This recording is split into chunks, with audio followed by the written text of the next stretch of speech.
pero lo que nos dimos cuenta es que el 90% de todo lo que estaba en ese campo eran servicios de limpieza, y armado de muebles y plomeros, ¿verdad?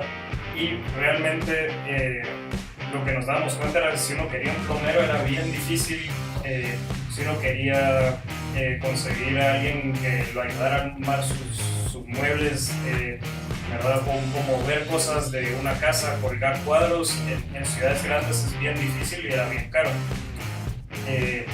Y lo más complejo era realmente que tardaba mucho porque uno se tenía que poner a negociar. Hola, soy Marcel Barascut y esto es MB Podcast. Hola a todos, gracias por sintonizar MB Podcast. Estamos en el episodio número 57. En este caso pues tenemos a Ignacio Leonhardt. Creo que es una historia súper inspiradora. Van a ver que sí se puede emprender desde cero. Creo que la historia con Ignacio que nos cuenta es cómo ellos desde una idea y nos cuenta todo el proceso, porque es súper interesante el entender qué partes del proceso para poder llegar a después vender tu empresa son necesarias. Él y su equipo pasaron desde la idea hasta la validación, entrar a una incubadora, luego pues recibir inversión para poder llevarlo a cabo. Todos esos cambios y todo ese proceso es súper interesante, que no todos tienen esa experiencia. Mucha gente que está emprendiendo tal vez se queda en la parte de la validación, que está empezando. Tal vez no todos han recibido inversión, pues Ignacio sí, y lo mejor fue que a ellos los compraron. Entonces creo que tenemos todo el círculo, se cierra el círculo con la historia de Ignacio. Entonces creo que vale la pena escucharlo. Toda la gente que tiene una idea, toda la gente que quiere emprender, pues creo que qué mejor persona que Ignacio para contarnos. Entonces va a estar súper interesante. La historia de él inspira, así que les recuerdo que sí se puede. Les quería contar también otra noticia. Nos acaban de autorizar el evento de Google que se llama Startup Grind para Guatemala. Tenemos las entradas tentativas para del 10 o sea, de la semana del 10 al 20 de julio, para que empiecen a ahorrar y así pueden pues pagar esas entradas. Son eventos mensuales donde vamos a hacer un montón de actividades para toda la gente que llegue relacionadas con emprendimiento. Así que estén pendientes. Y gracias de nuevo por estar escuchando mi podcast. Ya tenemos 111 episodios en el canal. Creo que es algo que yo nunca me había imaginado. Entonces, pero es de agradecerle a todos ustedes, porque son las personas que han estado escuchando, han estado pendientes y compartiendo el contenido, que hacen que más se motive uno a seguir creando. Así que muchas gracias y espero que les guste el episodio número 57 con Ignacio Leonhardt.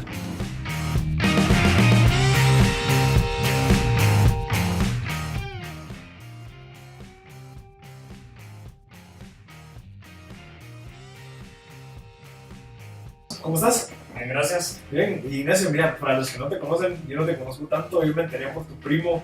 Me dijo, mira, habla con está así cambiando el mundo, haciendo un montón de proyectos en Nueva York, en Berlín. Escribíle y me metí a investigar y dije, no puede ser que haya alguien que esté logrando tanto, que haya logrado tanto tan corta edad. Tenés 31 años, 31 años, o sea, nos pone un poquito de presión a todos que tenemos 28, 27, por ahí, que tenemos que hacer algo súper interesante. Entonces, contanos un poquito cómo surge toda esta necesidad y toda esta aventura del emprendimiento en tu trayectoria. Ok, bueno, ¿cómo empezó todo? Pues realmente yo siempre fui una persona relativamente curiosa. De pequeño, ¿verdad? O sea, me gustaban las computadoras, jugaba todo el día en la computadora, jugaba StarCraft y Warcraft. Y una de las cosas que pasó es una vez me encontré con que un amigo de mi primo quemaba discos. Okay. Cuando estaban empezando todo eso, ¿verdad? Y me pareció increíble la idea de que uno podía, ¿verdad?, mezclar todas las canciones que quería en un CD, ¿verdad? Y de repente me di cuenta que en mi computadora tenía una quemadora y empecé a vender discos quemados, ¿verdad?, por un pirata. Por supuesto, eso acabó era antes de que tuviera. Ares y todo eso. Yo empecé con Audio Galaxy y Napster. Napster. Todavía un poquito antes. Que uno se tenía que meter a las bibliotecas de la Mara para descargar cosas. Pero bueno, así, tal vez ese fue mi primer emprendimiento. De repente vendía discos a 80 quetzales, ¿verdad? Porque yo podía meter cualquier canción en un CD, cuando antes eso era impensable, ¿verdad? Pues así más o menos empecé. En el colegio, pues realmente me iba pues siempre fui un poco curioso, sí me interesaban las clases un poco, y pues a raíz de eso pues entré a la universidad, a una de las universidades que quería ir. ¿Y cómo sabías a qué universidad ir? O sea, ¿quién te puso a esa universidad? En general, yo era como uno de los niños que les gustaba la mate, les gustaba hacer toda, pues, un poquito la física, y a raíz de eso, pues, yo pensaba que me iba a ir a MIT, ¿verdad? Okay. Y ese era mi sueño, y mi sueño era, ¿verdad?, irme como al mejor lugar en Estados Unidos que podía hacer eso. No entré, entré a otra universidad, que fue Duke, que pues realmente... Que también es de las mejores. Es bastante buena, no me puedo quejar, y creo que para mí fue el lugar adecuado, porque es un lugar que te deja pues tener una educación bastante interdisciplinaria, como le dicen ellos. Yeah. Entonces ahí pude volverme ingeniero eléctrico, pero al mismo tiempo también saqué la carrera de economía. Wow. Y no es que sea muchísimo más trabajo, ¿verdad? Sino simplemente te dejan tomar todas tus selectivas en donde uno quiere. Yeah. ¿Verdad? Entonces, y por ejemplo, no es como que te den economía para ingenieros, sino te meten con los economistas. Yeah. No sé si me estoy explicando, sí, pero sí. Entonces, ¿verdad? O sea, son dos facetas totalmente diferentes y dos tipos de personas totalmente diferentes en las clases, digamos. Sí, pero por ejemplo tenía amigos que estudiaban física y filosofía, o ¿verdad?, ciencias políticas y ingeniería biomédica, ¿verdad? Y era parte un poquito pues de la mentalidad de la universidad, que uno puede pues estudiar más o menos o mezclar como quiera, y que, ¿verdad? O sea, que porque sos ingeniero no te van a facilitar o acoplar las cosas hacia ti, sino te van a meter en las clases difíciles. Entonces, ¿verdad? O sea, si estás explorando, pues vas a sufrir igual que todos los que sufren ahí. Qué interesante, porque, ¿y por qué no se podría hacer aquí en Guates? O sea, que puedas, no sé, sacar diferentes cursos. Porque aquí el problema es de que ya tienes un pensum estructurado, que exactamente. Si no sacas un curso ya no seguís adelante. Sí, y en general empiezan a pedir equivalencias. Entonces, si uno estudia medicina y toma estadística, que la estadística no aplica para esto, porque esta se llama bioestadística y esta otra es estadística aplicada, ¿verdad? Y al final la diferencia es tal vez 2 semanas de clases y los ejemplos que toman, pero no, ¿verdad? Pero sí, o sea, yo considero que es bien importante, porque también no te amarran a tu carrera en el... yo no sabía si me iba a quedar en ingeniería hasta principios de mi 3er año. Ya, wow. ¿Verdad? Entonces uno tiene un poquito pues esa flexibilidad, y si por ejemplo no te está gustando, porque al principio a mí no me gustaba, siempre tomaba, bueno, si ya no me gusta esta clase me salgo, ¿verdad? Y todavía tengo lo otro. Y siempre seguí tomando, y siempre seguí tomando una clase, y de repente ya era ingeniero eléctrico, ¿verdad? Y después ya decís, bueno, ya solo me queda 1 o 2 clases, no lo voy a dejar ahí. Wow, y mira, ¿y por qué no viste esas dos tan diferentes? ¿Qué era lo que qué era lo que querías lograr con esas dos habilidades? Pues, ingeniería eléctrica, yo empecé como ingeniero biomédico.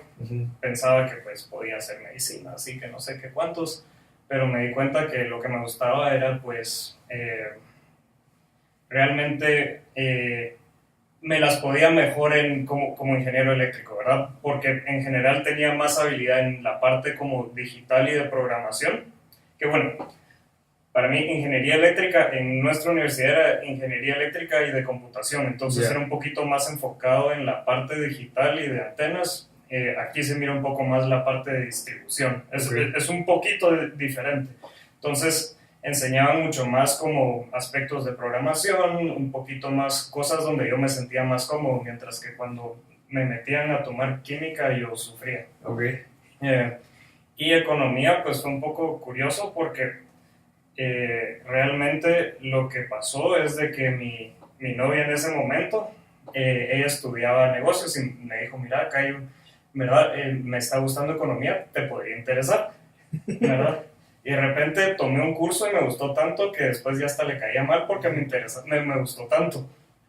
Y no paraba yo de hablar de eso, ¿verdad? Qué interesante, o sea, esa habilidad de poder, o sea, poder aprender varias cosas a la vez, creo que es algo que también hace falta a mí. O sea, creo que es mucha disciplina al final. En verdad, tal vez parte de ese tener el interés, estudiar cuando toca, porque no es como que sea que uno se está matando todo el tiempo, pero a veces, ¿verdad? Si te toca una semana pesada, es una semana donde uno casi no duerme. ¿Verdad? Y parte también seguí porque mis papás, ¿verdad? Eran bien del amarro.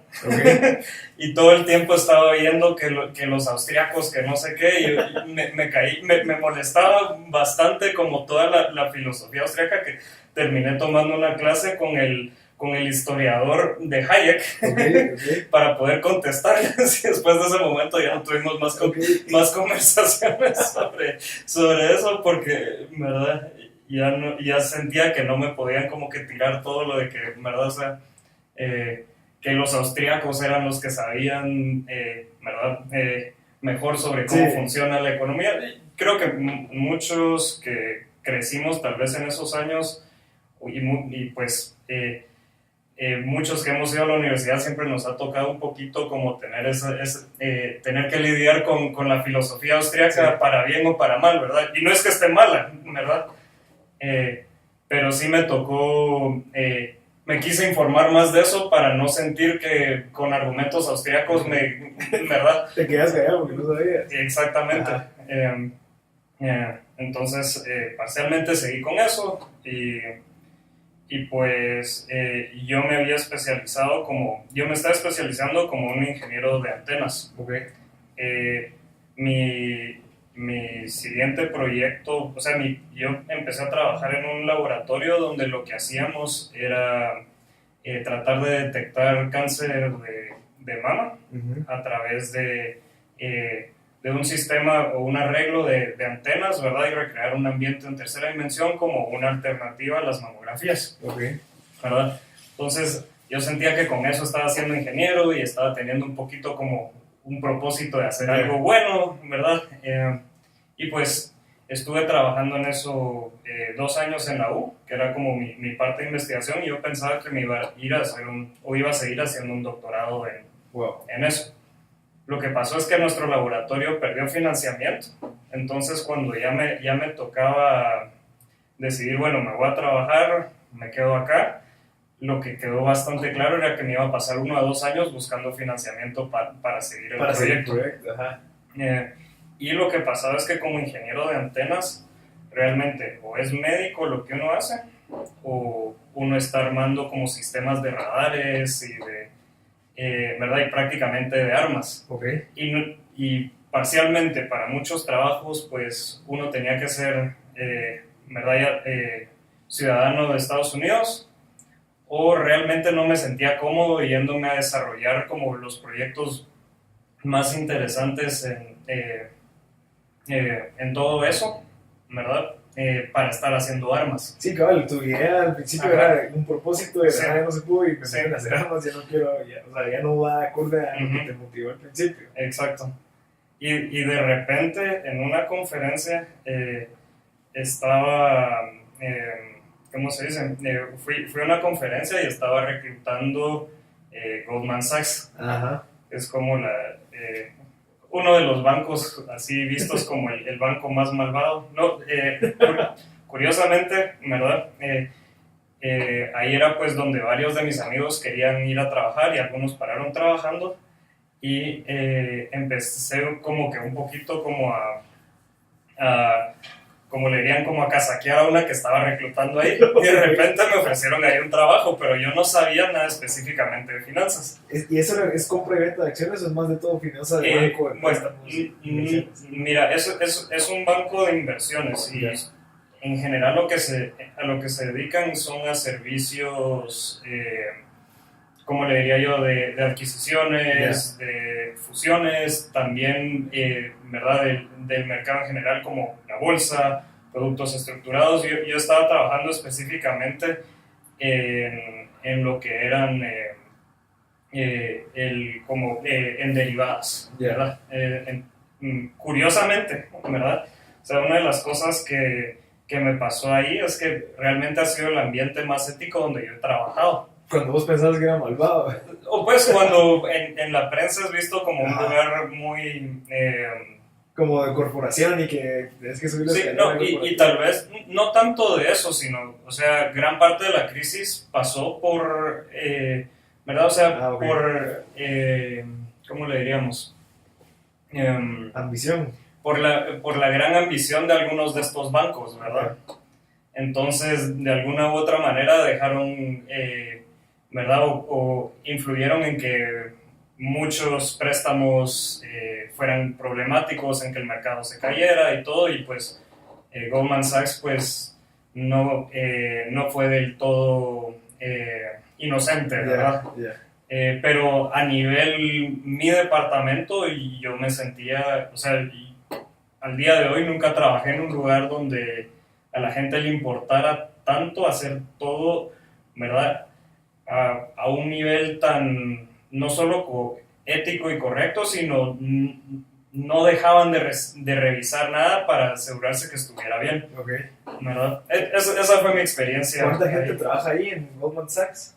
Si no me equivoco, son más de 20,000 empleados, ¿verdad? En todo el mundo, ¿verdad? Sí, es de las más grandes, esos bancos. Pues no es de banco de inversión, sí es de los más grandes y posiblemente el más grande, pero, o sea, un banco de inversión no es un banco que como recibe tus depósitos, ¿verdad? Se dedican a servicios puramente, ¿verdad? Más corporativos en todo ese aspecto. Sí, no usan tanto volumen de recibir tanta gente que venga a dejar sus cosas, sino que es más estratégico. Sí, exacto, no es, o sea, no se compara con un banco guatemalteco que recibe tus depósitos. Ellos no reciben depósitos, sino, ¿verdad? O sea, hacen puramente transacciones empresariales, ¿verdad? O sea, de compra, venta, estructuraciones de bonos de un gobierno, todo ese tipo de cosas, ¿verdad? ¿Y cómo se hace para poder entrar a trabajar ahí? O sea, ¿qué fue lo que tuviste que hacer? Porque no creo que sea tan fácil. Pues, al final, mi historia fue un poquito, o sea, fue un poquito basado en eso, tal vez, ¿verdad? O sea, tenía interés genuino en pues lo que estaba pasando en la economía y tuve la suerte de que me entrevistaron y pues las personas que, ¿verdad? O sea, tenía habilidades que pues les interesaban, tenía ¿cómo se dice? Un background, tenía experiencia en economía y tenía experiencia programando, que generalmente es lo que tiende a ser una de las cosas que más sirve a la hora de entrar a casi cualquier trabajo donde pues es altamente matemático, numérico y económico. Interesante. Entonces, por ejemplo, si uno trabaja en finanzas, poder hacer todos sus macros, poder resolver reportes, poder buscar bases de datos, pues realmente sí ayuda un montón. Y también tener esa parte de entendimiento de cómo, ¿verdad? Cómo posiblemente negociar, cómo, ¿verdad? O sea, cómo poder armar un modelo financiero, etcétera, etcétera. Mira, lo que no entendí fue cómo fue que, o sea, entiendo que estudiaste economía por querer debatir con tus papás. Sí, exacto. Pero, o sea, tuvo que haber sido sumamente importante como decir, ok, incluso voy a invertir mi dinero en otra carrera. Pero ¿era solo para eso o que realmente crees que te iba a agregar valor a llegar a esa persona que quería hacer, no sé? Pues realmente empezó más como una curiosidad y lo que me interesaba en ese momento, o sea, yo tomé sobre todo cursos de filosofía económica y cursos de economía de desarrollo, ¿verdad? Entonces yo sentía como que me interesaba mi primer curso. Realmente una de las cosas que me pareció fascinante era cómo poder influir, ¿verdad? A través de una política económica macro, ¿verdad? El desarrollo y crecimiento de un país, ¿verdad? Y como en los primeros cursos es bien sencillo, uno piensa, chicas, ¿verdad? O sea, si tenemos la inversión correcta y mantenemos claramente la tasa de inflación, podemos hacer que el país crezca, ¿verdad? 2% más todos los años.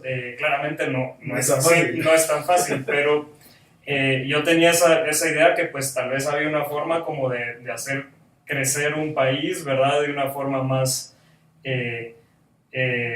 como le dirían, un top-down, ¿verdad? Ajá. De arriba para abajo, poder influir simplemente, ¿verdad? Poniendo la política económica correcta e independientemente, o sea, habiendo crecido en Guatemala, pues es algo que a uno le interesa ver Exacto.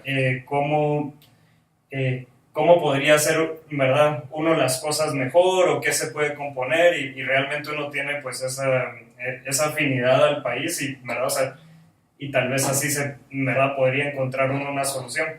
Claramente es muchísimo más complicado que eso y cuando uno entra pues a estudiar un poco más profundamente, ¿verdad? Developmental Economics o Economía del Desarrollo, no sé la traducción exacta, yo creo que sí, ¿verdad? Uno se da cuenta que pues al final el desarrollo se logra con muchísimo más trabajo y es más difícil, ¿verdad? Y toca hacerlo desde abajo. ¿Y tu idea sí era regresar a Guate, aplicar todo lo que aprendiste? Me gustaría decir que siempre tuve como una determinación, ¿verdad? Algo, pero no sabía. Yeah. La verdad es que estaba buscando mi camino, ¿verdad? Yeah. O sea,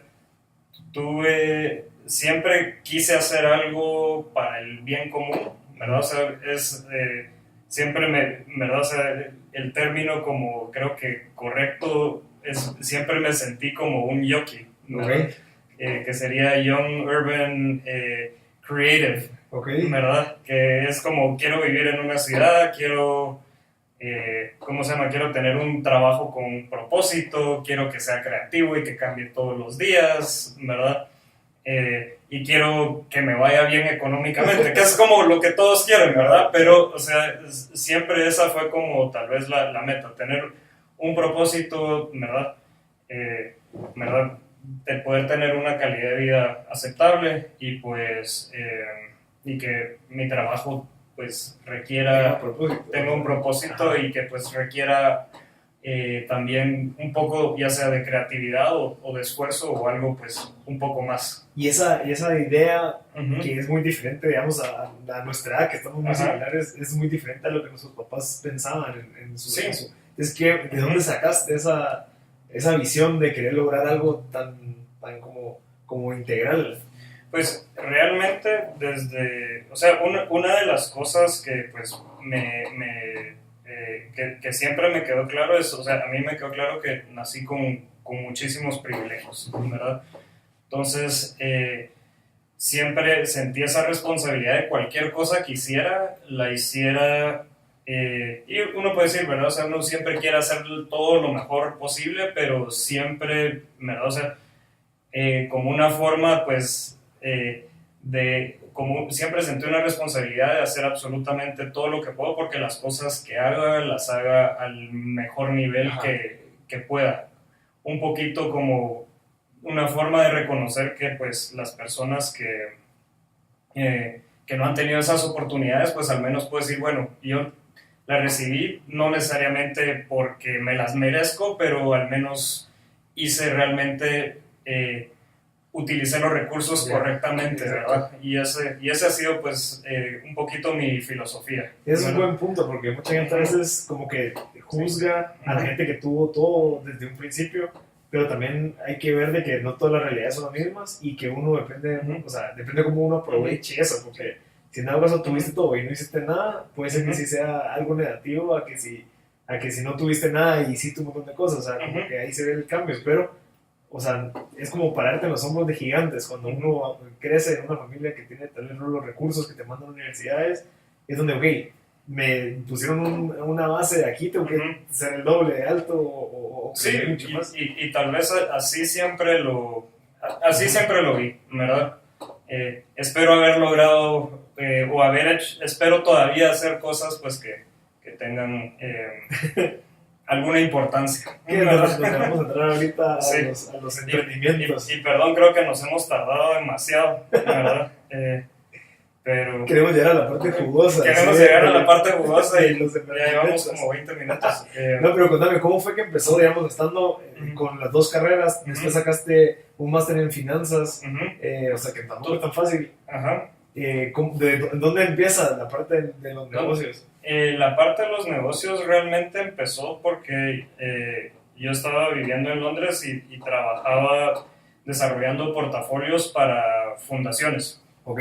¿Qué significa desarrollar portafolios? Por ejemplo, o sea, estudié finanzas y como siempre sentí que quería hacer como cosas buenas, ¿verdad? Entonces decía, bueno, hay muchas fundaciones como universidades o como los Boy Scouts, cosas así que reciben mucho dinero, pero todo ese dinero no lo tienen que usar todos los días y meterlo, ¿verdad? O sea, hoy no voy a meter el dinero en este proyecto, ¿verdad?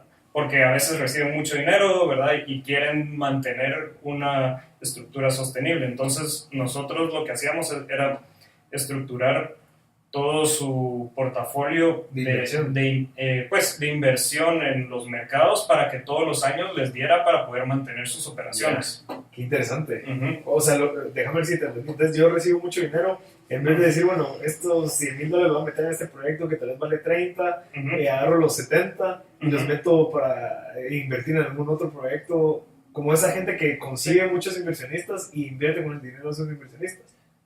No, es un poquito, tal vez la forma que funciona es vos tenés tu fundación, ¿verdad? Tenés tu colegio. Ajá. Y recibiste $100,000, pero si usas los $100,000 este año, ¿qué haces el próximo? Tenés que ir a buscar más dinero. Entonces, generalmente, fundaciones que reciben mucho dinero no van a meter los $100,000 porque no los necesitan meter de una vez. Entonces, de esos 100,000, tal vez le van a ganar 7,000 al año y esos 7,000 son los que van a usar. Nosotros invertimos estos 100,000 para que puedan usar esos 7,000.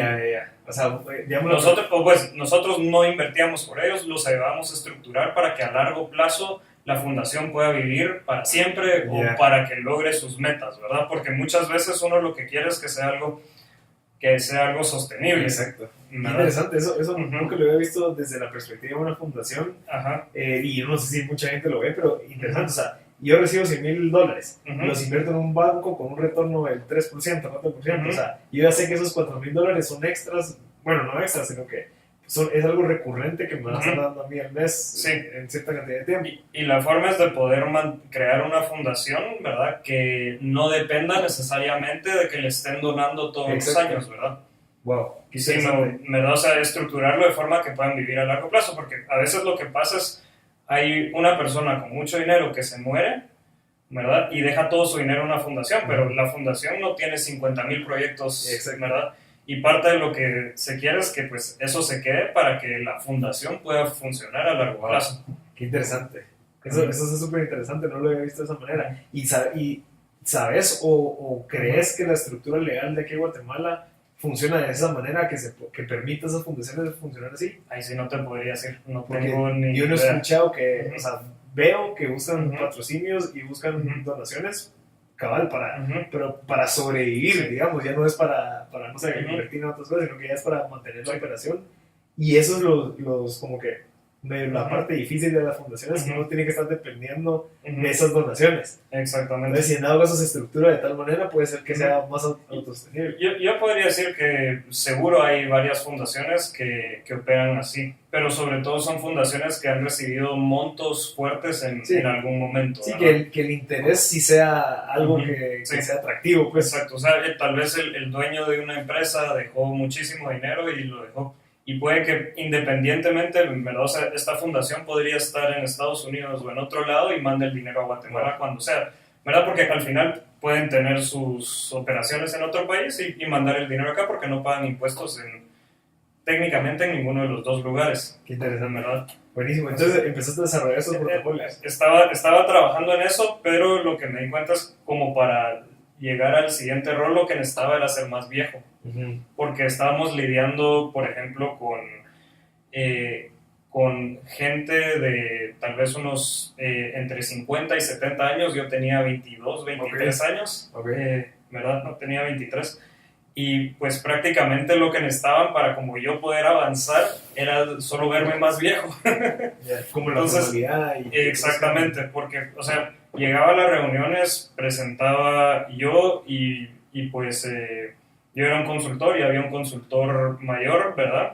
Y presentábamos los portafolios, decidían qué hacíamos, qué no hacíamos, pero me queda claro que yo para llegar al siguiente, al rol de ser yo el encargado, pues me faltaban unos 10 años porque lo que necesitaba era verme más viejo. Yeah. ¿No?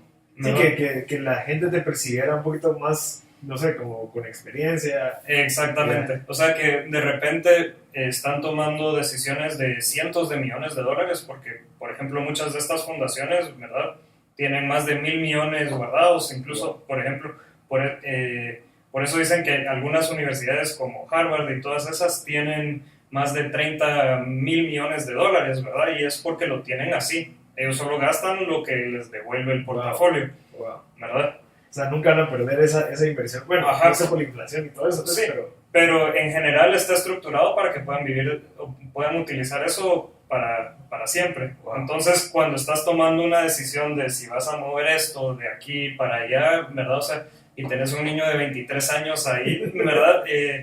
Y sos el director de una fundación que tiene, ¿verdad? No, se puede convencer a la gente con argumentos, pero a veces lo que necesitan es sentir que has pasado por momentos difíciles, ¿verdad? Entonces, a raíz de eso, pues, y también ahí miraba mucho inversión hacia pequeñas empresas, ¿verdad? Porque ¿qué hiciste? Ajá. Entonces, a raíz de eso, pues, empezamos a ver con uno de mis amigos y que él estaba estudiando en ese momento su MBA en Harvard, pues que realmente estaba empezando como a verse interesante todo lo que era el sharing economy, ¿verdad? Hablando de Uber, Airbnb y todas estas plataformas. Uber, Airbnb, en nuestro campo, pues lo que habíamos visto, el que estaba creciendo era TaskRabbit, que era pues una idea de que uno se metía y podía pedir que le hicieran cualquier cosa. Quiero un DJ a mi casa y me llegaba un DJ, ¿verdad? Pero lo que nos dimos cuenta es que el 90% de todo lo que estaba en ese campo eran servicios de limpieza y armado de muebles y plomeros, ¿verdad?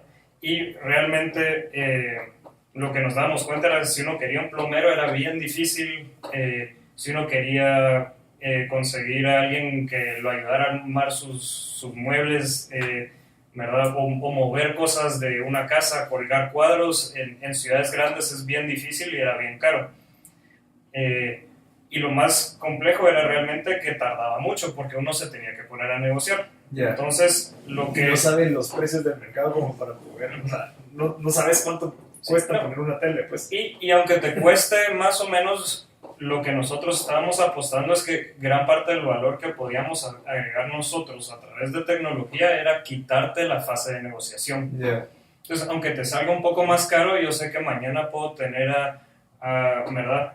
A alguien que venga y me ayude a montar mi televisión y traiga todas las herramientas adecuadas. Si me voy a mudar, que me ayude a empacar todos mis muebles, meterlos en un camión, llevarlos, ¿verdad? E instalarlos en el otro lugar, ¿verdad? Y aunque te toque pagar un poco más, ¿verdad? Lo recuperas en el tiempo que te ahorras, ¿verdad? Sí, el tema de las negociaciones también parte del usuario, porque uno no sabe, o sea, al final no sabe si está estafando no sabe el precio del mercado, o sea, también eso limita y te hace pues perder un cachito de tiempo. Sí.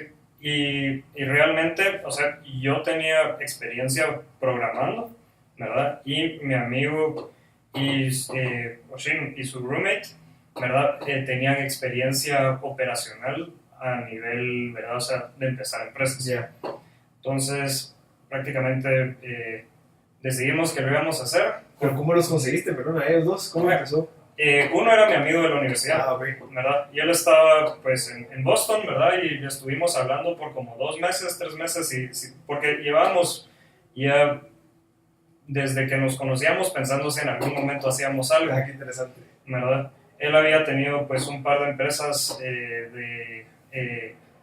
¿cómo se llama?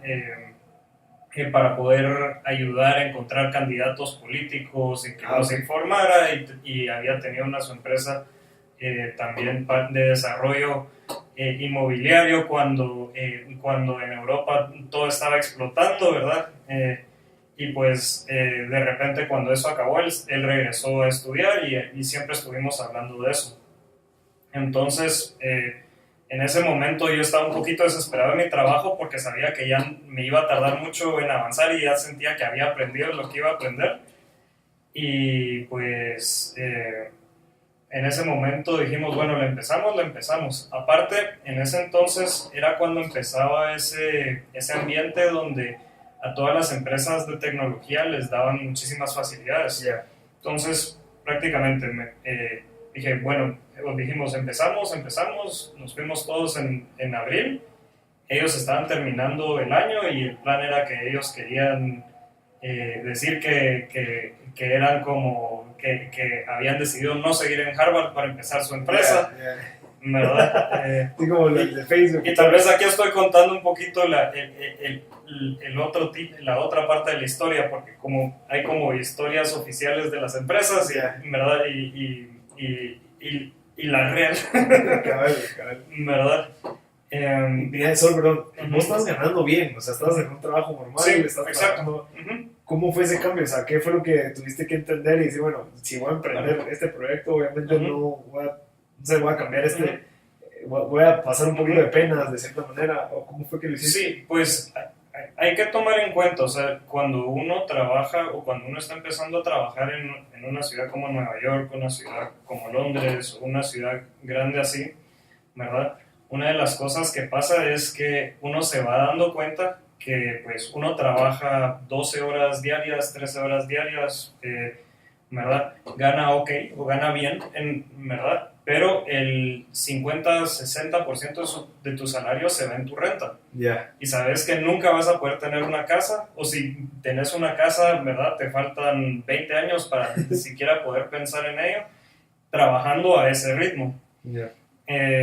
Entonces, uno sí sufre un poco, ¿verdad? O sea, viviendo en... uno no es como que se vaya a morir de hambre y no es como que uno, ¿verdad? O sea, los problemas que tenemos aquí en Guatemala son mayores, pero, ¿verdad? Para lo que uno se está matando no se siente, ¿verdad? Que lo ha logrado. Ya. Y, o sea, vos sentías que estás trabajando demasiado y no lograbas como que esa visión que tenías. Sí, pero sobre todo, o sea, la cuestión nunca fue una cuestión económica, fue una cuestión de que quería encontrar algo con más propósito. Yeah.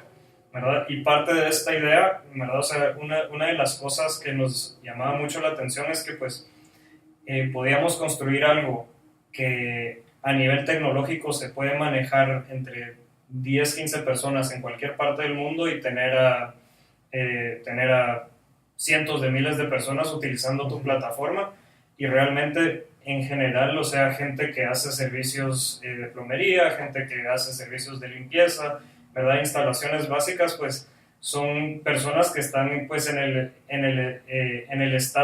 nivel de ingresos de los más bajos de cada sociedad. Entonces sentíamos como que podíamos encontrar una forma de llevarlos a escalar. O pues de darles opción de conseguir trabajo, ya si ellos no lo quieren tomar o no, ¿verdad? O sea, no estamos salvando el mundo, pero de alguna u otra manera pues era algo que, ¿verdad? O sea, que podíamos dar una facilidad diferente y nueva a estas personas y pues esa idea que desde un lugar podíamos o se puede, ¿verdad? O sea, ayudar a coordinar a ¿verdad? Cientos de miles de personas, era una idea fascinante para mí, ¿verdad? Y pues yo estuve a cargo del desarrollo de esa tecnología porque mi experiencia pues realmente pues era financiera, pero también mucho es, ¿verdad? De desarrollo, de poder construir, ¿verdad? O sea, sí, esa estructura de plataforma que requiere de un montón de... Porque estamos hablando de, imagínate, 100,000 usuarios, que era lo que podían agarrar, o algo así, y tener cierta cantidad de proveedores y todas esas interacciones, o sea, no es tan fácil. Sí, y, o sea, tal vez... difícil o fácil, pues ahorita ya es más fácil, porque ya todos saben cómo hacerlo. En ese entonces, pues venimos, agarramos las herramientas y lo hicimos funcionar. Okay. Y entonces nos mudamos, empezamos en el laboratorio de innovación de Harvard, que nos dieron prácticamente un como open office para, ¿verdad? O sea, donde habían varias empresas. ¿Te cobraron algo? Cero. Nada. Ni Cero. De comisión ni nada. Como teníamos, o sea, a mí no me hubieran dejado ir solo, pero como fundadores éramos 4, 3 eran de ahí. Ah, ok.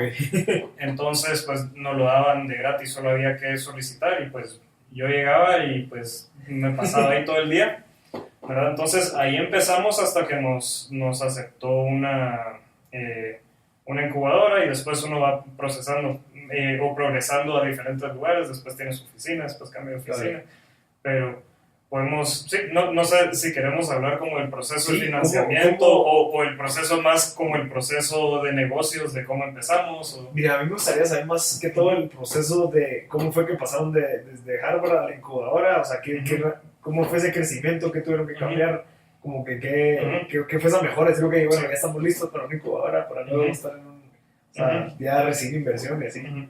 Pues realmente nosotros empezamos en Harvard y ahí empezó, o sea, en el laboratorio de innovación ahí, y ahí empezamos a construir el prototipo. Esto fue marzo-abril, ¿verdad?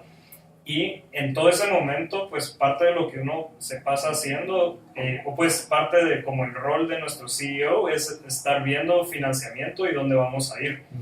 Entonces yo estaba yo estaba a cargo de la parte de tecnología, estaba construyendo todos los días, ¿verdad? Para tener un prototipo lo más rápido posible, ¿verdad? Y salir en vivo lo más rápido posible. Okay. Entonces el proceso es, hay diferentes incubadoras, ¿verdad? Las que nos interesaban en ese entonces era pues Y Combinator, sí. El famoso Y Combinator, queríamos ir a Techstars, pero no fuimos a Techstars. Estaba Dreamit y estaba Summer at Highland.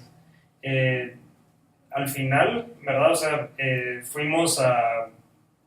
lo que se hace es, ¿verdad? Acá está nuestro plan de negocios, ¿verdad? Y cuando los vas a visitar a ellos y tenés un prototipo, ¿verdad? Es lo que les interesa, sí. Y ver, pues, el compromiso. Nosotros... realmente donde llegamos lejos fue en Summer at Highland y en Y Combinator. En Y Combinator, pues realmente llegamos a la entrevista final y todo, ¿verdad?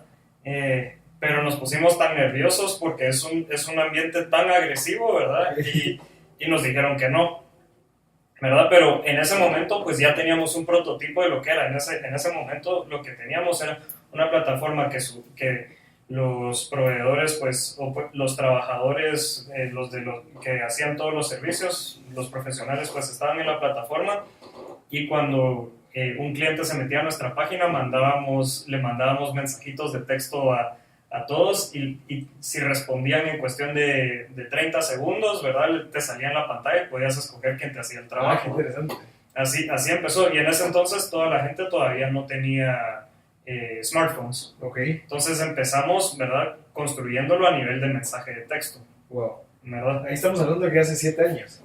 Estamos hablando de 2012. 2012, acaba de 7 años, wow. Sí. Qué rápido pasa el tiempo. Ajá. Sí, entonces, y no habían smartphones, o sea, todavía se seguía moviendo. O sea, ya habían smartphones, pero no a ese nivel, sí, ¿verdad? De WhatsApp, o sea, y así. Ajá, y no al nivel que todos, ¿verdad? O sea, estábamos hablando que tener un smartphone ya era todavía un lujo. Y ahorita pues puede que sea un lujo en algunos lugares, pero en general podrías decir que en Estados Unidos el 90%, 95% de las personas puede tener un smartphone si quiere, ¿verdad?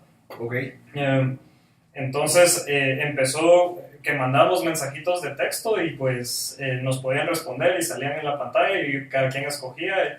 Y ese era pues nuestro prototipo. A los de Y Combinator no muy que les gustó. No muy que les gustó porque no nos funcionó correctamente la prueba en ese momento, porque te ponen... ellos entrevistan 15 minutos y ahí te dicen si te dan un financiamiento de $150,000. Okay. Y que puedes estar en San Francisco con ellos, ¿verdad? Por un tiempo, ¿verdad? Por 3-4 meses y tenés toda la asesoría de ellos y todo, ¿verdad? Y aparte lo que pasó es que ellos tenían a 2 empresas que estaban haciendo algo muy parecido a nosotros.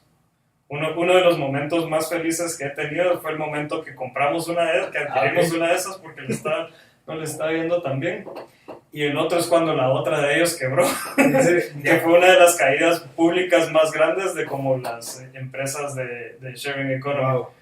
Wow. ¿Se puede saber qué empresa fue la que quebró? Homejoy se llama. Homejoy. Ah, sí, escuché esa. Ujú. Mira, y digamos cuando compras esta empresa, cuando adquieren esa empresa, ¿qué significa eso? O sea, para ustedes como estructura, recibir a toda esa gente, ¿cómo es que Pues funciona? depende, o sea, a nivel tecnología, generalmente, si son del mismo campo, lo que se adquiere son o sea, son los clientes. Entonces, realmente no se vienen, tal vez se viene algún ingeniero, tal vez se vienen algunos profesionales, pero en general es que depende totalmente, ¿verdad?, de la estructura, pero cuando sos una empresa de tecnología, lo que haces es pones toda tu tecnología en las operaciones de ellos. Ok, Entonces ellos estaban basados en San Francisco, nosotros estábamos en ese entonces en Nueva York, ¿verdad? Porque nos habíamos mudado de Boston a Nueva York, ¿verdad? Y prácticamente ponemos nuestra tecnología que consideramos que es mejor, ¿verdad? Y, ¿verdad? O sea, y pues los fundadores de ellos, si tienen un contrato, se quedan por un tiempo y después se van, o si no, pues de una vez se van, ¿verdad? pero, o sea, el poner tu tecnología es que ellos siguen con su marca y vos solo le das los proveedores, o son como proveedores de ellos. Depende, ¿verdad? O sea, Ok. porque hay diferentes formas de adquirir empresas, ¿verdad? Entonces tuvimos diferentes formas. Unas donde pues su marca sigue y la vamos transfiriendo a la nuestra, ¿verdad? Entonces, al principio, ¿verdad? O sea, al principio para el usuario parece que no hay ninguna, como que si nada pasó, después les vamos poniendo nuestro logo, después hacemos que pues prácticamente después de 2 o 3 meses que usan nuestra plataforma, cuando se meten a la página de ellos, pues ya caen en la nuestra, ¿verdad? Y se va consolidando pues la marca. ¿Y cómo te fue? O sea, siendo, o sea, asumo que también no tenías conocimiento en adquisiciones, ¿cómo fue ese proceso? Pues realmente el proceso de eso, tal vez la forma que funcionan todas las adquisiciones a nivel tecnología, como en ese momento pues ya teníamos, y tal vez nos estamos apresurando un poco, ¿verdad? Porque en ese momento ya teníamos venture funding, pues realmente tenés toda la asesoría del fondo que te financia. Entonces uno puede decir, miren, estamos compitiendo con estos, ¿verdad? ¿Será que puede haber un interés? Y ellos pueden hablar ¿verdad? Pueden llegar a hablar con los inversionistas de los otros, miren cómo les está yendo, hay algún interés acá, o a veces, ¿verdad? O a veces lo que pasa es que la empresa está fallando y los inversionistas por no quedar mal, pues medio la regalan a otra empresa y dicen que se las compraron. Porque las quiebras públicas para un inversionista son muy... sí, afecta tu portafolio. Bueno, aunque afecta a tu portafolio, pero las diluyen a la hora de presentar sus resultados. Por decir, esta quebró y se fue a bancarrota, ¿verdad? Se vuelve un proceso muy extenso, muy cansado de cierre de la empresa, ¿verdad?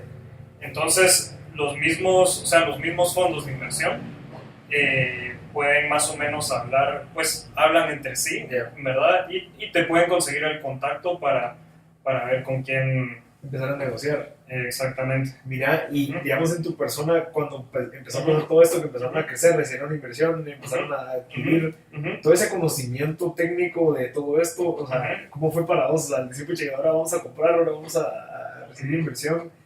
¿Te sirvió mucho el haber trabajado o haber estudiado esos temas?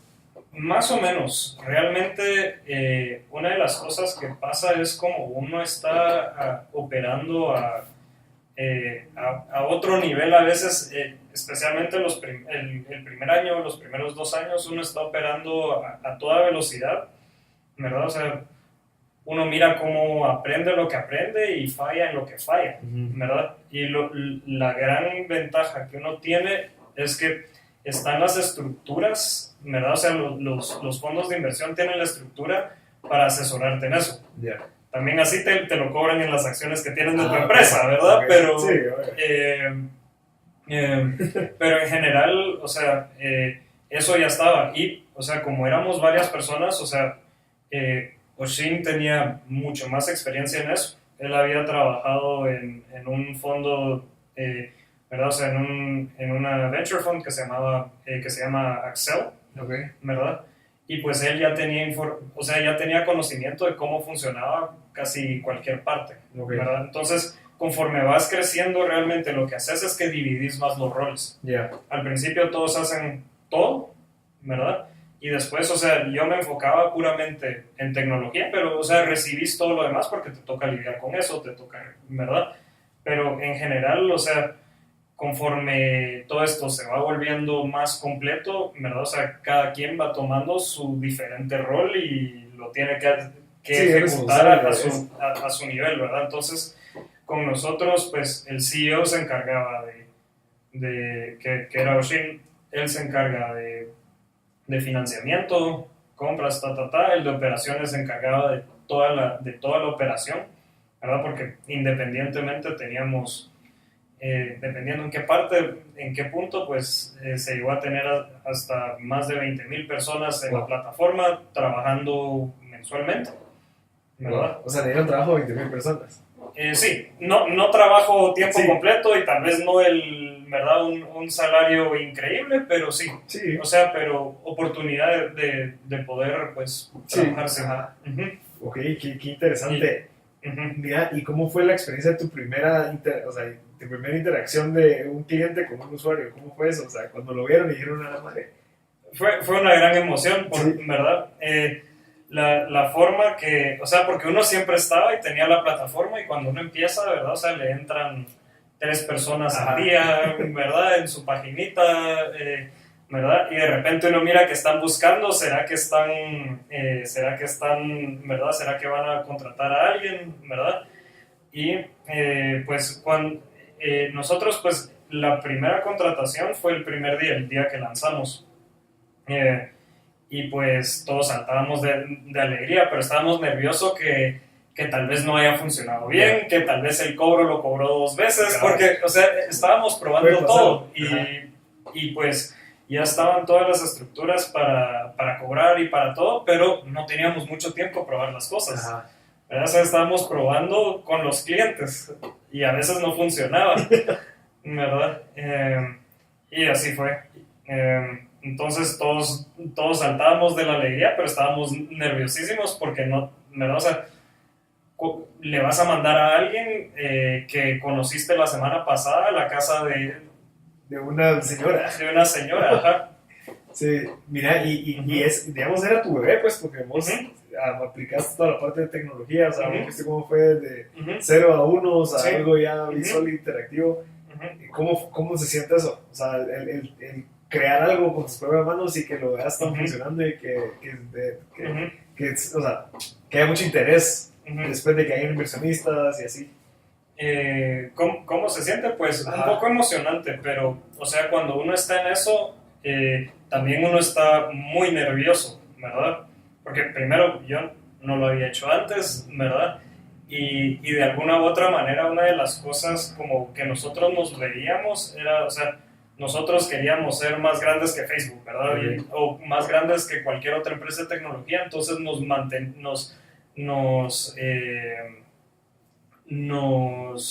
responsabilizábamos a ese nivel.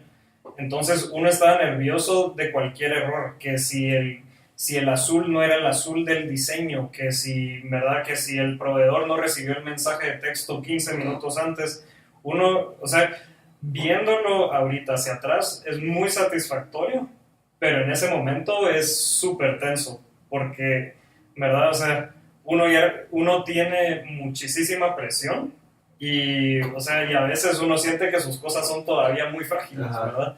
Y uno está tan metido en hacer que la cosa funcione, ¿verdad? Que un errorcito, ¿verdad? Y le desordena la vida a cientos de personas, ¿verdad?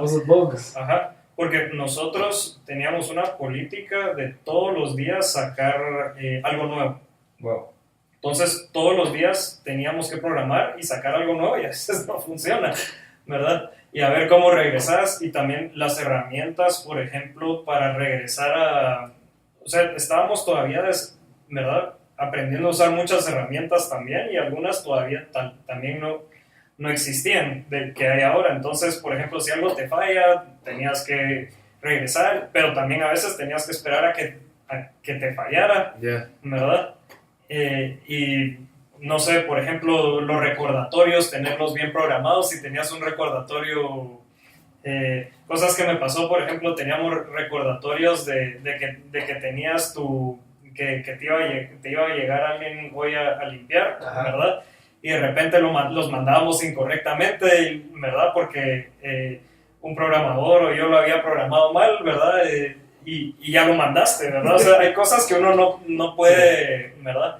Y a veces todo ese tipo de cosas, ¿verdad? No, y uno va aprendiendo para evitar que pase después. Y algo que nos pasó al principio, que era lo más cansado, era que nos compartíamos el teléfono de servicio al cliente. Ok.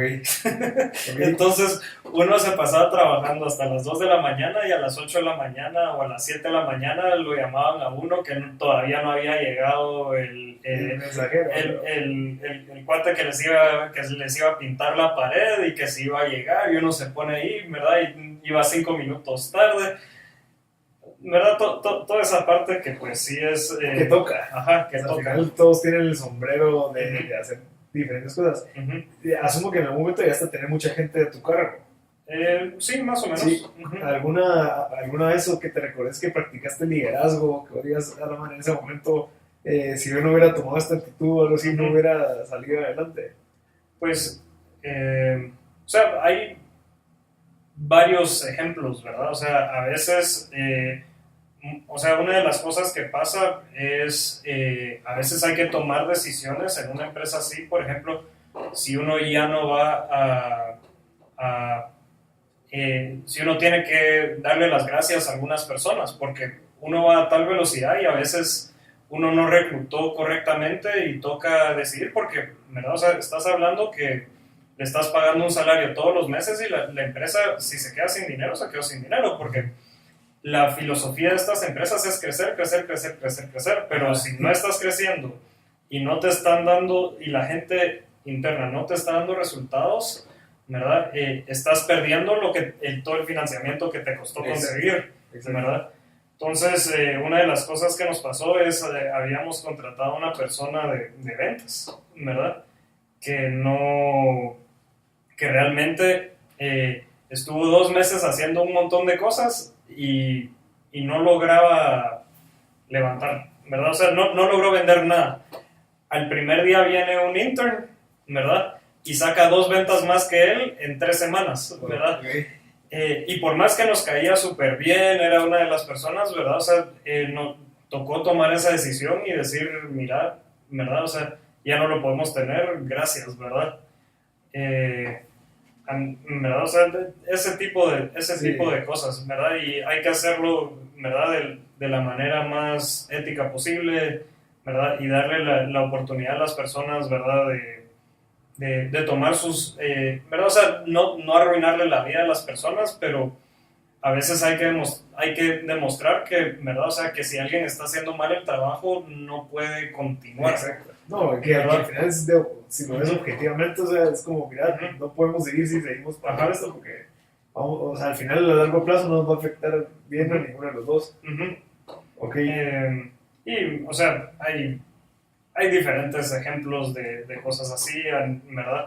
O sea, a nivel, ¿verdad? O sea, programación, o a nivel como un equipo de programación, cosas similares, a nivel, ¿verdad? O sea, a nivel financiamiento también. Hay tantas cosas y tantas historias, sí, ¿verdad? Pero, mira, y digamos, cuando recibieron la inversión, la primera inversión, o sea, ya cuando estaban creciendo, dijeron, necesitamos, no sé, X. ¿Qué haces cuando recibís tanto dinero? O sea, ¿sos responsable de ese dinero? Nosotros nos peleamos. ¿Por qué?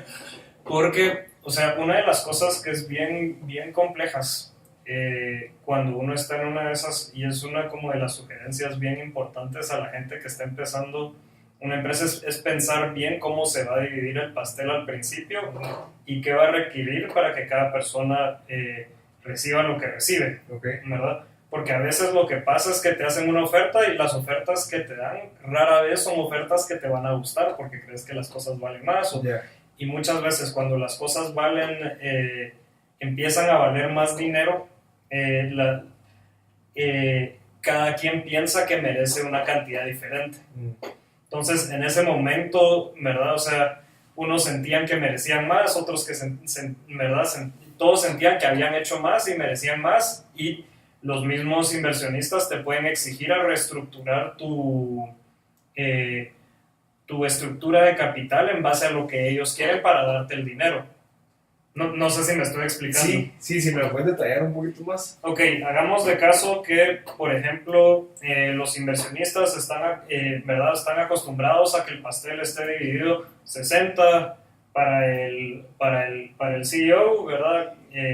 Y después dividido como 20 y 20, ¿verdad? Ajá, okay. Pero si tu estructura lo tenía 30-30-30, Yeah. ¿verdad? Vienen los inversionistas y dicen, no, el CEO tiene que quedarse con más, porque es con el que más vamos a lidiar, el que va a dar la cara y el que va a estar más tiempo a largo plazo con nosotros. Alguien más tiene que ceder ese Entonces alguien tiene que ceder, ¿verdad? Y uno tiene que decidir si lo acepta o no. Ok. ¿Verdad? Entonces tocó toda esa parte y también se vuelven cosas, ¿verdad? Que duelen y, sí. ¿Verdad? Y que a todo nivel, ¿verdad? O sea, pueden crear un ambiente más complejo, ¿verdad? Y porque toca tomar la decisión, nos dieron esta oferta, ¿verdad? Porque recibir el dinero, o sea, mucho de lo que se ve, ¿verdad? En la televisión todo es como muy, como que las cosas recibieron dinero, ¡hala, qué alegre!, ¿verdad? Y ahora todo funciona, ¿verdad? Pero en general todo esto tiene un montón de cosas y sacrificios también que incluyen a nivel de todos. También cuando uno recibe mucho dinero, también las expectativas se vuelven muy altas. Sí. Y eso implica que si la empresa no está entregando, ¿verdad? Puede significar que la gente se va a quedar sin nada. Cabal. ¿Verdad? Porque, ¿verdad? Si recibís, hagamos de caso, ¿verdad? Si estás creciendo al 20% y te dan una evaluación muy alta y te dan mucho dinero, van a esperar que sigas ese nivel. Y si la empresa no logra mantener ese nivel, o para mantener ese nivel, a veces le toca tomar decisiones bien que no son para el bien de la empresa a largo plazo. Y eso a veces hace que la empresa quiebre, por ejemplo. Wow. ¿Verdad? ¿Y qué recomiendas ahí entonces? ¿En qué sentido? Digamos, para evitar ese tipo de sobrevaluación y que tengas que mantener un crecimiento alto anual, ¿qué es lo que se puede hacer para que no...? Parcialmente es entender las capacidades, ¿verdad? O también saber, o sea, entender bien qué es lo que se le va a exigir a uno. Okay. Y a nivel equipo fundador, ¿verdad? Es bien importante definir qué es lo que va a hacer cada quien y tener una estructura adecuada de vesting, es lo que le llaman, ¿verdad? No sé si te queda claro. Vesting, asumo que es algo relacionado con investing. No, una estructura, y no me sé la palabra en español, lastimosamente, es que generalmente cuando uno empieza una empresa, ¿verdad? O sea, hagamos de caso, yo recibo 20%, alguien más, todos reciben 20%, 5 personas reciben 20%, pero no sos dueño de tu 20% hasta que logras ciertas metas. Ah, ok. ¿Verdad?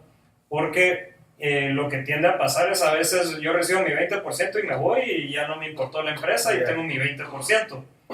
Pero para ganarte ese 20%, la empresa tuviste que haber estado con la empresa para que eso tenga el valor, porque si no, y eso es una cosa que pasa muchísimo aquí en Guatemala, es de que, ¿verdad? O sea, se empezó la empresa con alguien y esa persona se fue y se quedó con su parte. Yeah. Y después todos se pelean. ¿Verdad? Entonces, cuando uno tiene una estructura, por ejemplo, ¿verdad? O sea, que tenés que estar 5 años con la empresa para recibir tu 100%, si haces un año tenés, ¿verdad? Un 20%, a los 2 años otro 20%, ¿verdad? Y así te vas, en lugar de, ¿verdad? O sea, todos empezamos igual, yo ya soy dueño de lo mío y ya si lo sigo trabajando o no, ¿qué me importa? Ajá. ¿Verdad? Ya te entendí. Y también a veces lo que eso hace es de que si alguien tiene demasiado, los otros van a decir, mira, no está haciendo el trabajo, te vamos a dar las gracias. Uh-huh. ¿Verdad? Porque a veces las personas no están agregando el valor adecuado a la empresa como para merecer toda esa cantidad de... ¿verdad? Entonces, tenés tus votos, pero si te vas antes de cierto punto, ¿verdad? La empresa tiene un derecho de recompra a 1 centavo cada acción, por ejemplo. Interesante, y al final lo que concluyo es de que hay veces de que tal vez incluso no estás preparado para recibir inversión, o sea, exactamente. Hay veces que no es ni conveniente recibir inversión porque puede ser que no estés listo para hacer tanto cambio como pues que no creo que sea tan fácil.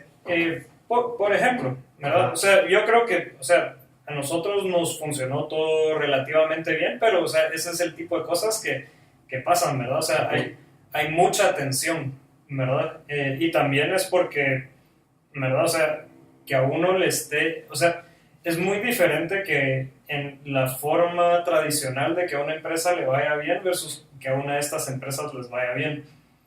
Porque muchas de estas empresas están hechas para crecer como locos a cualquier costo, y pues cualquier costo es relativo, no cualquier costo, pero la meta es crecer como locos, ¿verdad? Ajá. Y es muy desordenado a veces, ¿verdad?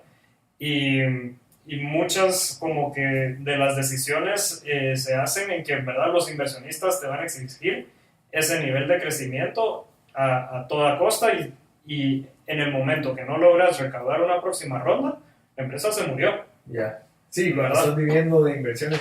Ajá. Y mucho de lo que tiende a pasar ahorita, como en el mundo del internet, es que gran parte de la inversión se va a marketing, Ya. ¿verdad? O sea, tenés a tu equipo y se pagan los salarios, pero es salarios y marketing, Sí. ¿verdad? Entonces ahí se va todo. Entonces, si uno quiere gastarse 10 millones en marketing, se los gastó, Ok. ¿verdad? Interesante. Y eso ya no lo recuperas, ¿verdad? O pues lo recuperas en clientes, pero si se fue, se fue. Y si no estabas preparado para recibir esa cantidad de clientes, ¿verdad? No solo les quedas mal, Exacto. ¿verdad? Sí, se le pueden también las carretas. Y no hay una tentación ahí de decir, bueno, recibimos tanto muchacho, vámonos el sueldo y hagamos más cosas. Eso de subir a una oficina mucho más grande, así. No te dejan. No. O sea, los mismos inversionistas no te dejan, Ya. ¿verdad? Porque tienen, o sea, cualquier salario ejecutivo tiene que ser aprobado por la junta directiva, ¿verdad? Por ejemplo, uno no puede venderlas. Si uno tiene sus acciones, hay, ¿verdad? O sea, no es como que las pueda vender solo así a cualquiera, ¿verdad? No es algo líquido, ¿verdad? Qué interesante. Y sí, o sea, hay, en general, o sea, si alguien invierte para una empresa así, ¿verdad? Tiene las expectativas bien claras de qué es lo que va a esperar, ¿verdad? A nivel salarios, a nivel estructura, ¿verdad? Y te presionan a ese nivel. A uno le toca hacer todo el trabajo duro, pero la presión está. Ok. ¿Verdad? ¿Y cómo lograbas balancear? No sé, yo no sé si en esos momentos de estrés y de tensión lograste hacer deporte, no sé, meditar. Pues, ¿qué era lo que te sacaba esa tensión en esos momentos? En esos momentos, pues realmente, ¿verdad? O sea, uno iba al gimnasio en lo que podía, pero estamos hablando que yo iba 40 minutos 3 veces a la semana. Ya. Bueno. Y mi vida era trabajo. Y muchas veces lo que pasaba era que, ¿verdad? Y estamos hablando del principio, porque una vez ya uno tiene una estructura y tiene un equipo y ya se puede dedicar a gestionar un poco más, ¿verdad? Pero cuando las cosas son muy frágiles, así toca, ¿verdad? Y uno sale a cenar y de repente lo llaman que no sé qué página, ¿verdad? Tiene errores gramaticales que hay que componerlos, que esta cosa no abre en el Internet, en el Chrome o en el Mozilla o lo que sea, ¿verdad? Que hay que componerlo, que el diseño está torcido, que el botón no se apacha como que teníamos, que el color que estaba en el diseño es un poquito diferente, o sea, ¿verdad? Y como también se hacen un montón como de A/B tests y todo, que el A/B test no está funcionando, cualquier cosa y la expectativa es, ¿verdad? Se corrige ya, ¿verdad? Y así todos tenían esas expectativas. Por ejemplo, a nivel operaciones, la expectativa era poder reclutar a 100 personas, o sea, éramos 4 personas y entrevistábamos, o sea, parte de la expectativa era, estamos a 10 personas o 20 personas que puedan limpiar para la otra semana o para finales de esta semana, ¿verdad? Teníamos que entrevistar a 100, 200 personas mañana y lo lográbamos, ¿verdad? Pero ese tipo de cosas tocaban, ¿verdad? Y o sea, todos tenían esa presión, ¿verdad? De plano, o sea, qué Ujú. complicado. Y también, o sea, el saber qué recursos necesitas, en qué tienes que invertir el dinero, o sea, no solamente es el Ujú. salario, sino que es computadoras, espacio, Ujú. o sea, Sí, creo que requiere nosotros muchísimo. operamos con laptops propias por 3 años. Ah, ok. Cualquiera que llegara tenía que ver su laptop. Ah, ok. Bueno, Y nos sentábamos en unas sillitas pura lata de Ikea, ¿verdad? qué increíble. Pero sí, o sea, tenía sus cosas y estuvimos en las oficinas de nuestros inversionistas los primeros 8 meses. Wow. ¿Qué, ¿Verdad? en las capacitaciones de adquisición y todo eso? Sí, o sea, nosotros lo que recaudamos nuestra primera ronda y estábamos en la oficina de uno de los inversionistas que ellos estaban construyendo. Okay. Entonces de repente teníamos a gente ahí soldando al lado de nosotros y nosotros sentados ahí en nuestras sillas de Ikea, ¿verdad? Y así, dependiendo de la etapa, pues uno va tomando, pero, o sea, gastos importantes hay que dejarlos muchas veces o posponerlos lo más posible, ¿verdad? Sí, porque ya uno no los puede quitar después. Cabal, que no son tan necesarios, pues, o sea, Ujú. si tienes tu compu, Sí. necesitas comprarte una compu más grande porque puedes trabajar en esa mientras que empiezas a Ajá. desarrollar todo lo demás. Sí. Digamos, antes de entrar a la parte Ajá. de la adquisición que tuvieron ustedes, Ujú. ¿qué cambiarías? O sea, ¿qué cosas cambiarías o qué nos recomendarías de esa trayectoria desde el haber empezado Handy Ujú. hasta antes de la adquisición? O sea, hay muchísimas cosas que uno cambiaría, ¿verdad? En general, o sea, ¿qué podríamos decir? Cambiaría aspectos, por ejemplo, en algunos puntos nos hubiera gustado negociar mejor con los inversionistas, en algunos puntos nos hubiera gustado estar más claros antes, ¿verdad? Y tal vez en ese momento yo no sabía lo difícil que iba a ser, ¿verdad? Entonces hay que tomar en cuenta lo que uno va a sacrificar. Exacto. ¿Qué sacrificaste vos, digamos, en eso? Pasé 5 meses durmiendo en un sofá, de repente una mañana me apareció una rata en el sofá, ¿verdad? Sacrifiqué toda mi vida social, emocional, ¿verdad? Por año y medio, ¿verdad? O sea, y de alguna u otra manera también se pueden sacrificar varias amistades, ¿verdad? Porque a veces la presión de todo esto también crea un montón de conflicto entre uno y se vuelve socio y ya no necesariamente amigo, ¿verdad? Interesante. Uh-huh. O sea, pero al final, vos, o sea, creo que es parte de esto, ¿no? Uh-huh. O sea, saber. Exactamente. Ajá. Y, o sea, en general diría, son pocos los arrepentimientos, pero hay varias cositas que se pueden hacer diferente, pero en general nos funcionó, ¿verdad? Okay. Pues logramos algo que, si me preguntas hace 8 años que esto es lo que iba a pasar, con eso estaría contento, okay. ¿verdad? Sí, qué interesante eso es un punto. ¿Y por más que la ambición es mayor, ¿verdad? Sí. Y sí. ¿Tus papás qué te dijeron cuando se enteraron de la adquisición? En general, pues, contentos, pero no... O sea, parte es como todo lo que ha pasado, no... ¿cómo te diría? No necesariamente lo entienden, ¿verdad? Okay. Porque, o sea, para muchas personas una empresa así de crecimiento no hace sentido, ¿verdad? Una empresa que no tiene utilidad por 5, 6, 7, 8 años, ¿verdad? Aquí en Guatemala la SAT casi que te cierra si llevas 3 años sin tener utilidad, ¿verdad? Todo ese tipo de cosas y pues al final contentos, pero no se la creían, ¿verdad? Porque lo miran como de una parte mucho más como... tradicional. Muy tradicional, ¿verdad? Sí, no están dentro de la industria de tecnología que saben de que así funciona. Exacto. O pues explicar hasta hace unos 4 años, explicar el modelo, por qué Facebook valía tanto, por qué Google valía tanto, que nunca iba a tener utilidad, ¿verdad? Y ahorita son de las empresas más valiosas del mundo. Explicar ese pensamiento es bien difícil para muchas personas. Exacto. ¿Verdad? Exacto. Y ahorita en tus planes, ¿qué tenés? O sea, digamos, ya saliste de una adquisición, o sea, ya validaste muchísimo, o sea, ya puedes decir, mira, muchacha, ya vendí esta empresa. ¿Qué es lo que sigue? ¿Hacia dónde vas?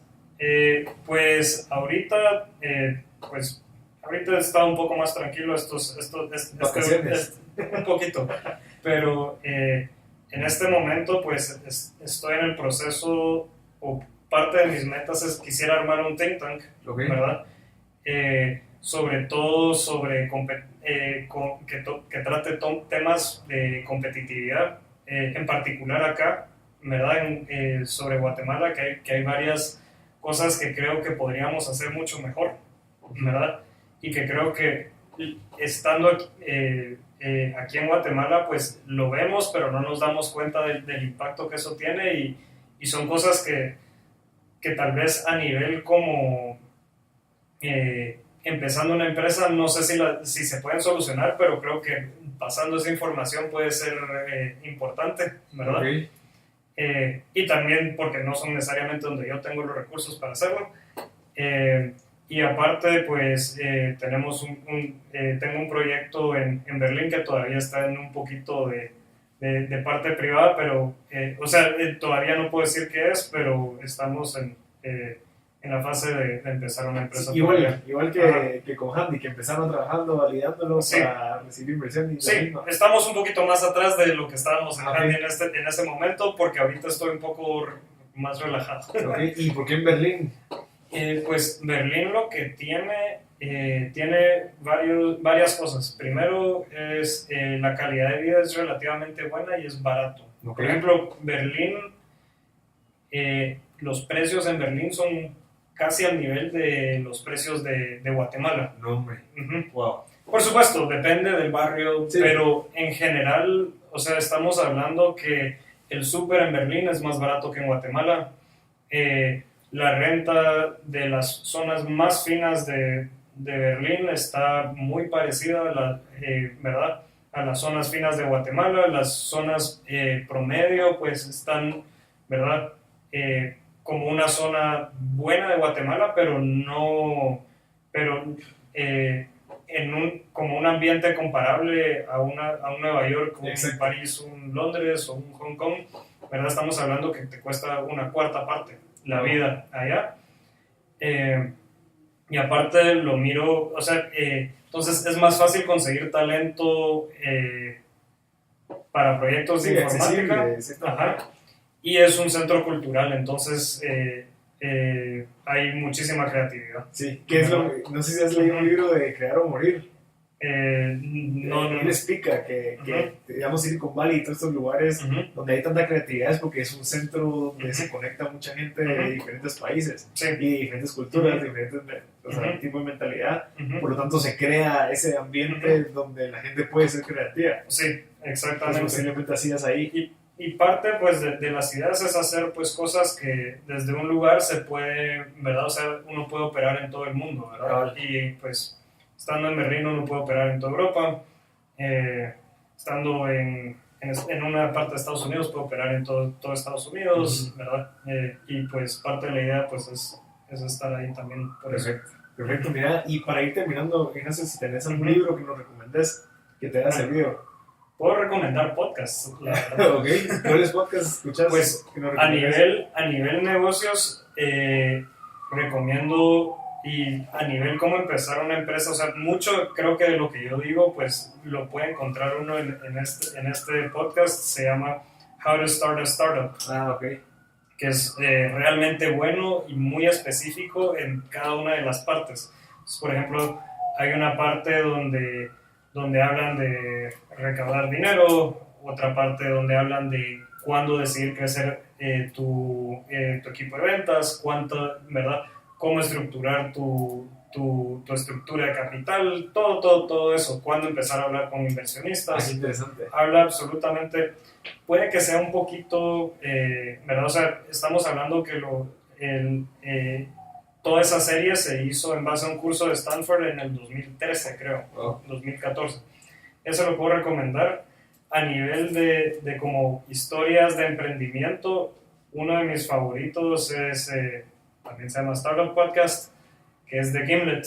que siento que es uno de los podcasts que realmente se dedica a hablar de emprendimientos donde enseñan las cosas buenas y las malas. Porque a veces una de las partes complicadas es como que no se habla de las partes tan difíciles de las cosas, ¿verdad? Y enseñan también las partes malas de cada uno de los fundadores, ¿verdad? Que me parece súper valioso, ¿verdad? Podemos seguir hablando, tengo un montón. Creo que como todos están bien para que la gente pueda escuchar. Y un consejo que nos dejes, digamos, que te sirvió, que te gustaría compartirlo con todos. ¿Qué nos dirías? Pues si tuviera que recomendar algo, pues, o sea, en general lo que me ha servido a mí es ser curioso, ser sincero, ¿verdad? Y pues a nivel trabajo, tal vez lo más importante es poder determinar cuándo hay que trabajar mucho y cuándo no, ¿verdad? Trabajar mucho no necesariamente le sirve a uno, ¿verdad? O sea, de trabajar las 14, 13 horas, pero sí es bien importante trabajarlas cuando le toca a uno, cuando realmente importa, ¿verdad? O sea, no hay que, hay días que uno puede trabajar menos y días que puede trabajar más, pero lo importante es cuando realmente se necesita, hay que quedarse y hacerlo hasta que acabe.